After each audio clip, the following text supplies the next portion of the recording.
Stirling was the main entry point to the north of Scotland, so it was here, just north of Stirling Bridge, on the Abbey Craig, that Wallace encamped with his army. The bridge, which stood 180 metres upstream from the stone bridge that still stands today, was only wide enough for people to cross 2 by 2.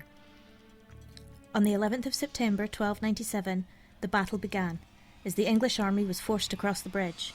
Wallace and Sir Andrew de Moray waited until more than half of the English army had crossed before springing into action. The Scots charged from both sides of the bridge, preventing the English from escaping. After the bridge collapsed, the remaining soldiers on the north side were caught and put to death by Scottish forces. I'm here at the Old Bridge in Stirling to find out more from annual commemoration organiser and songwriter Ted Christopher. Hi there, I'm sat with Ted, and Ted's going to tell us a little bit about the bridge in this particular area of Stirling. Hi Ted. Hello. Hi. Can you tell us a little bit about the battle that happened here? Hi. First War's independence. England were more or less in control of Scotland. William Wallace in the south and Andrew de Moray in the north decided they'd had enough. They eventually got together and they met the English here at Stirling Bridge and put a stop to all that nonsense. Now I know that you're involved in the commemorations that are going on at the minute. Can you tell us about them? Aye, I was born and brought up here in Stirling, and there was absolutely nothing to sort of mark the site here.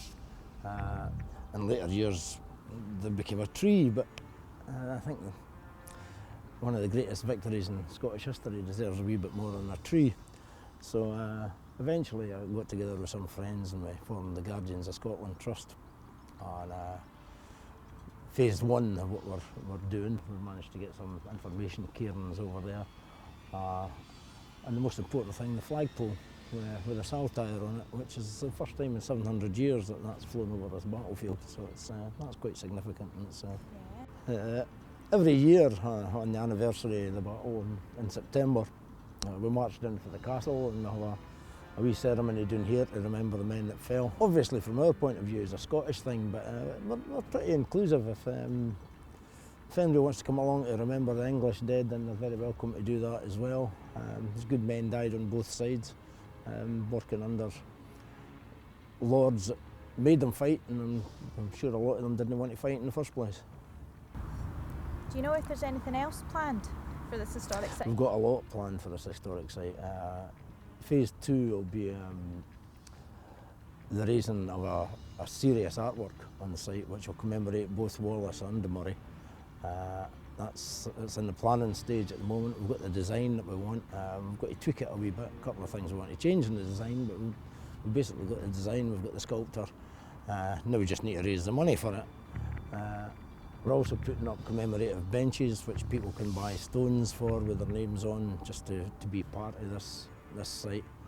And then phase 3 is to build a visitor centre and a car park so that the public can access it.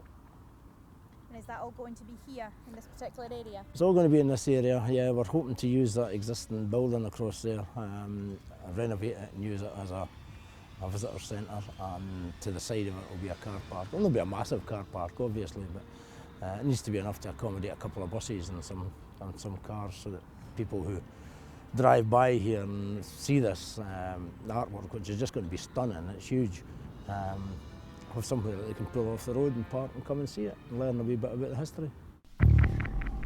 The most significant fatality in the First Battle of Falkirk in 1298 was Sir John de Graham. He fought alongside Wallace and Andrew de Moray at the Battle of Stirling Bridge. Sir John Stewart, brother of the High Steward of Scotland, also fell in the very first action of the battle. As he lay mortally wounded, his men of Butte refused to desert him. They ringed their fallen chief and were then slaughtered until no one survived. The brave story of the men of Butte inspired the erection of the Celtic cross at the parish church in 1877. Records show that in Edward's army there were over 14,000 soldiers, and along with 111 noble families, all with their aids of foot and horse, made up a huge force, perhaps 15,000 to 20,000 strong, which faced a smaller number of Scots, possibly 12,000, in what must have been one of the biggest land battles ever fought on British soil. On the 22nd of July, 1298, the two armies came face to face near Falkirk, but where the clash took place remains something of a mystery. Over the years, antiquaries and local historians, using the few clues available, have suggested a number of places, but without agreement. Tradition, for what it's worth, places the centre of the battle in the area of the present Victoria Park, and street names like Wallace and Campfield remind us of that connection.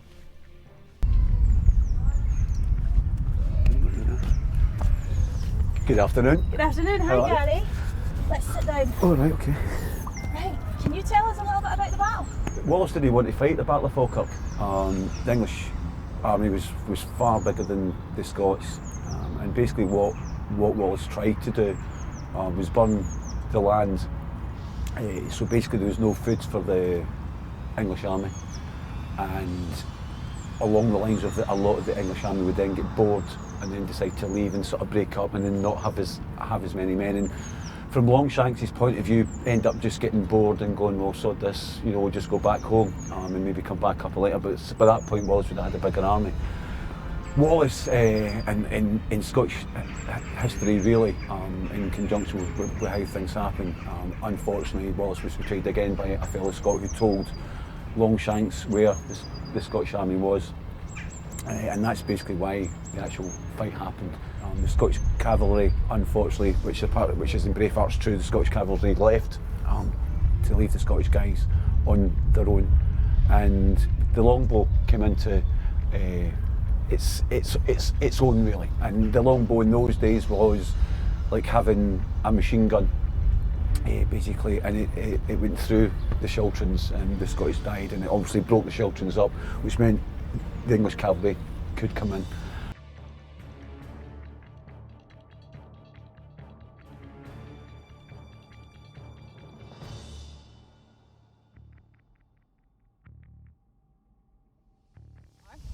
Abbey, what does William Wallace mean to you?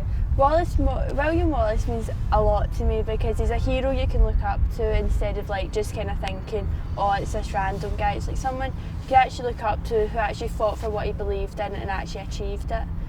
And then, because he actually started from the bottom, so he wasn't actually meant to be known or anything. That's why you don't know his date of birth exactly. And then he just kind of rose up because he wanted it and he fought for it. He was the hero that was needed. How did you get interested in William Wallace as a young Scotswoman? My dad basically brought me up with it, and then when I was like 4, he got me involved in like weapons and all that. Because if you go on my dad's Facebook page, there's a photo of me when I was 4, and I was like holding a sword, like all smiley and all that.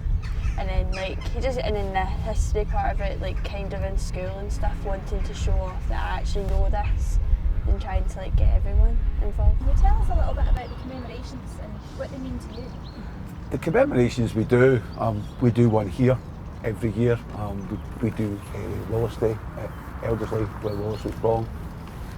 Obviously we do Bannockburn, Culloden. We don't run them, but we obviously go to them. We do Loudon Hill, which there's 2 battles there, which is quite good really, going to Loudon Hill, because it was 2 battles that we actually won. Wallace won one and Bruce won one, so it's quite good going to a battle that we actually won. We obviously do Stirling Bridge, which is run by Ted Christopher. To me, the commemorations, especially here, I mean, a lot of the ones that we do here, there's people walking past who don't know, will walk past this and not actually know what it is. And so when we're doing the commemorations, people will stop, come along, maybe start having a little chat, come over and actually realise what's here. So to me, it's about keeping alive the memory of what these Scottish guys did. You've got to bear in mind. I mean, we're lucky. I mean, a lot of the battles we do, you do marches to get here. I mean, the march here that we leave from the city centre is probably about a couple of miles, probably. But these guys, when we do that, you do your couple of miles, you do a couple of like sort of speeches. Then you go, you have a couple of beers after it. So it's all quite good. You might listen to some music at some of the events we go. But these guys weren't doing that. They were going to march to, don't know whether they're going to come back, whether they're going to be in one piece, whether they're going to still be living at that point of view. So to me, it's a memory, or it's to keeping the memory of the guys that fought and died for Scottish freedom, basically. To me, it's important. If you don't know where you came from, how can you move forward?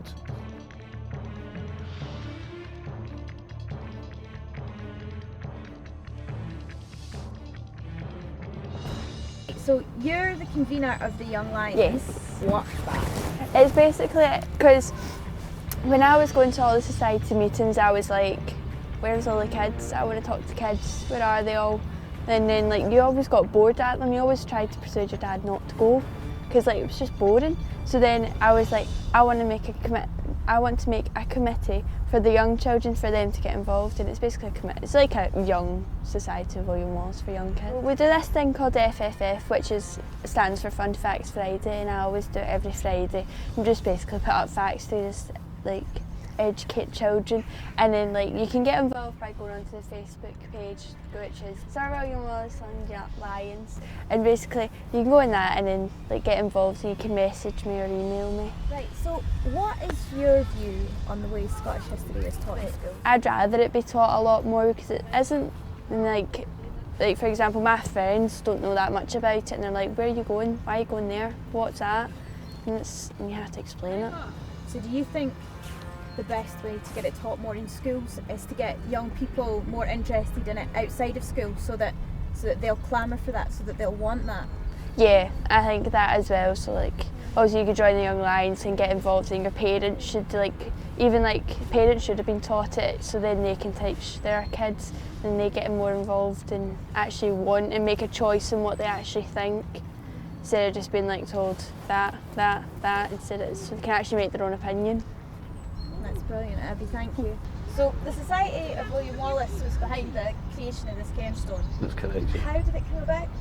Basically, Grant and Gordon decided that they felt that there should be a commemoration stone for the battle, and this was built by the Society, by Gordon and Grant, and it was basically done. It was done in here as well. A little bit really, so people can actually have a look, and the people of Falkirk know what actually happened here. I mean, there's two battles in Falkirk. There's the Jacobite one, which we won, and obviously the Battle of Falkirk here as well. So it was basically done just, again, it's to raise awareness. Most visitors to Stirling know the main visitor attractions such as the Field of Bannockburn, the Wallace Monument and Stirling Castle. However, the majority of visitors miss out on what is actually one of the most interesting places in Scotland's history, Cambuskenneth Abbey. Founded by King David I in 1147, this was the site of King Robert the Bruce's Parliament in 1326, as well as being the burial place of King James III following his death at Sauchieburn. But there's a lot more to it than that. Despite the fact that the bell tower is the only building still standing, there are extensive ruined foundations which gives you an idea of the original layout.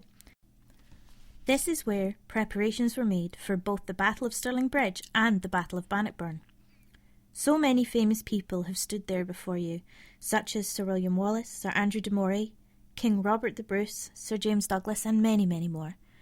However, the most important relic is probably missed by those who do visit, simply because it is not signposted, and if you don't know where it is or what it represents, you will undoubtedly walk right over it.